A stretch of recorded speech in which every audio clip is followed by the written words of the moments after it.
ప్రైజుల దేవుడికి స్తోత్రం. ఇక్కడ బైబిల్లో చిన్న మాట ఉంది, మీకు చెప్పాలని ఆశపడుతున్నాను.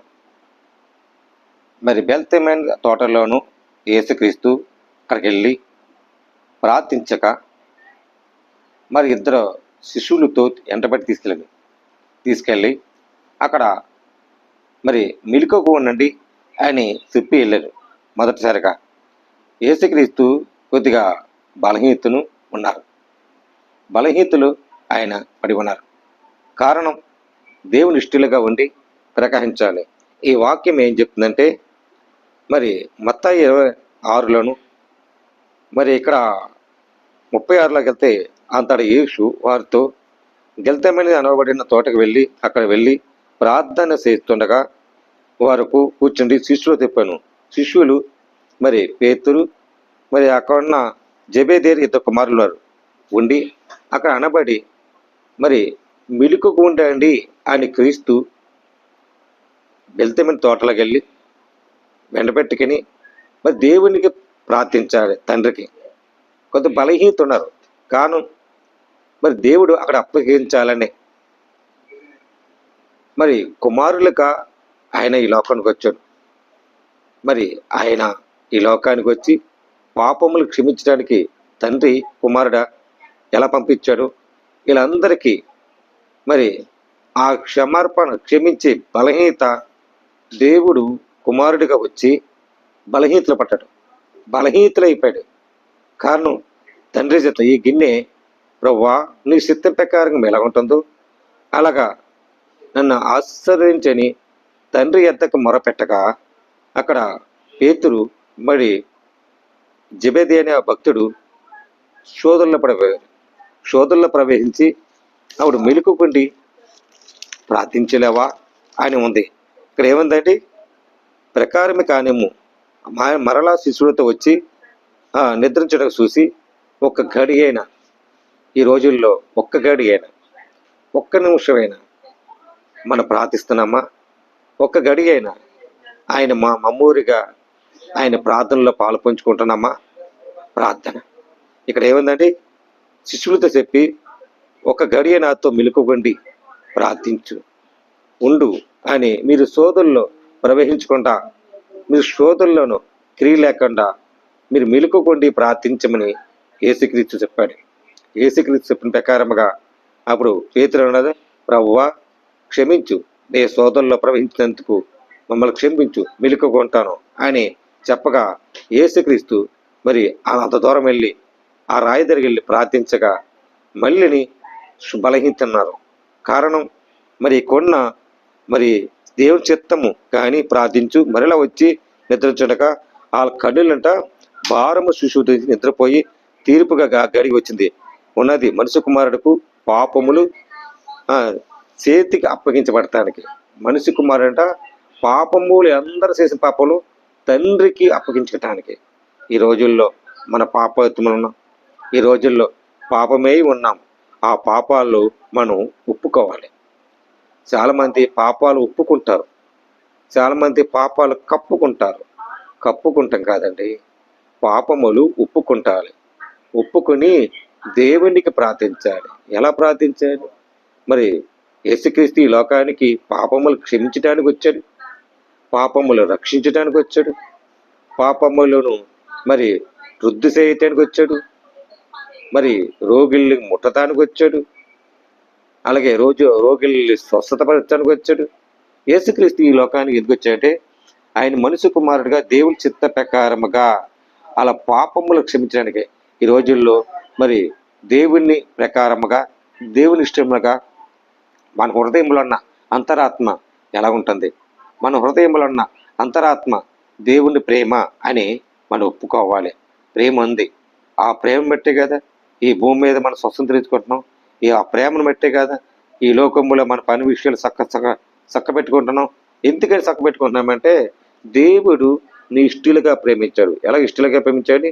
ఆయన ఈ లోకములోను కుమారుడుగా వచ్చి మనం చేసిన అపరాధుల పాపములు క్షమించడానికి తన భారం మీద వేసుకున్నాడు. మరి యేసుక్రీస్తు మరి శిష్యులతో ఎంబడించుకొని మరి కొంత బలహీనతనే సరే మరి దేవుని తండ్రికి ప్రార్థించగా మొదలుపెట్టాడు. ఈ విషయములు మనంతా తెలుసుకోవాలి. ఇక్కడ ఏంటంటే ఆయన మనుష్య కుమారుడిగా పాపము చేత అప్పగించబడిన లెండి వెళ్తాం, ఇదిగో అప్పగించిన సమీపన్నది వారితో ఉన్నాడు. 12 మంది శిష్యులతో ఒకడు యూదా అని వచ్చాడు. యూదా ఏం చేశాడు? మోసకత్తి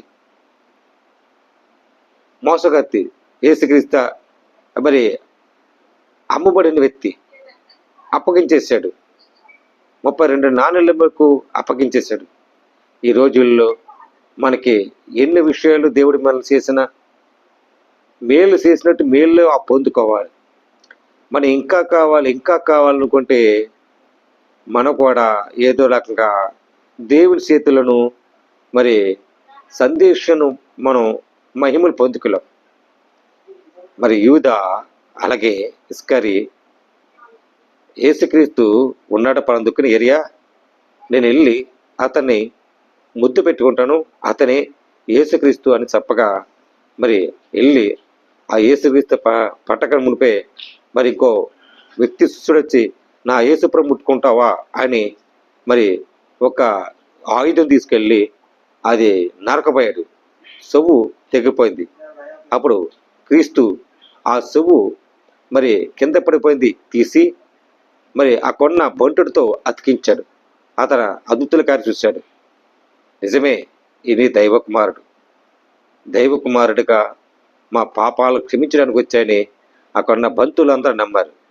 ఈ రోజుల్లో మనం ఎలాగుంటున్నాం? ఈ రోజుల్లో మనం ఏ స్థితిలో ఉంటున్నాం? ఈ రోజుల్లో దైవకుమారుడు ఉన్నాడు. మన పాపములు మరి మన చేసిన అపరాధులు దేవునికి అప్పగించడానికి ఈ లోకానికి వచ్చాడు కదా. మనం ఏ స్థితిలో ఉండాలని ఈ వాక్యంలో ఇబ్బంది. మరి గెల్తమైన తోటలోను ప్రార్థించక మరి పేతురుతోనూ అనేక సంభావ విషయాలు మరి 12 మంది శిష్యులతో వెంబడించుకుని మరి ప్రోక్షమించాడు. ఈ రోజుల్లో మనం ప్రార్థిస్తున్నామా? మన సమస్యల గురించి ప్రార్థించేద్దాం. కుటుంబాల కోసం ప్రార్థించేయాలి, అందరి కోసం ప్రార్థించేయాలి, అందరి ఆరోగ్యాల కోసం ప్రార్థించాలి. ప్రార్థన విజయాలున్నాయి, ప్రార్థనలో శక్తి ఉంది, ప్రార్థనలో మహిమ ఉంది. ఆయన అన్నాడు, నేను ఉదయించే నీతి సూర్యుడిగా ఆయన ఉదయిస్తా అన్నాడు. ఎస్ఏ భక్తుడు మరి ఏమైపోయాడు? చీకటి కొనలు కట్టికి చీకటిలో ఉండిపోయాడు. అప్పుడు అన్నాడు, యెహోవా నీ మీదకి ఉదయించును, తేజలము లెగు. ఆయన ఉదయించే నీతి సూర్యుడు. ప్రియమిత్రులారా, ప్రభువు నమ్ము బిడ్డలు ఎవరిని విడిచిపెట్టడు. ప్రభువు సమస్తం తెలుసు. మనం మర్చిపోయినా ఆయన కునుకును నిద్రపోవడం. కారణం విశ్వాసం ఎక్కడుంటుందో అక్కడ ఘనమైన కార్యం ఉంటుంది. ప్రేమ ఎక్కడుంటుందో ఆయన నీతి సూర్యుడు వెలిగించబడతాడు. ఈ విషయం మనందరూ తెలుసుకోవాలని ప్రభు పేరట మీరందరికీ శుభాలు ఆశీస్సులు తెలియజేస్తున్నాను. దేవుడి మాటలు దీవించి ఆశ్రయించిన కాక ఆమె. ప్రార్థన చేద్దాం. ప్రేమగల తండ్రి, కృపగల దేవానికి స్తోత్రాలు. ఇంత అవకాశం ఇచ్చిన వందనాలయ్యా.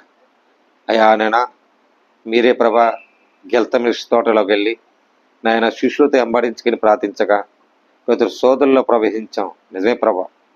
అయ్యా ఎలాంటి సోదరుల్లో ప్రవహించలేకని, ఎలాంటి ఆటంకాలు లేకని నీ అమూల్యమైన ఇష్టలుగా మేము ఉన్నాం.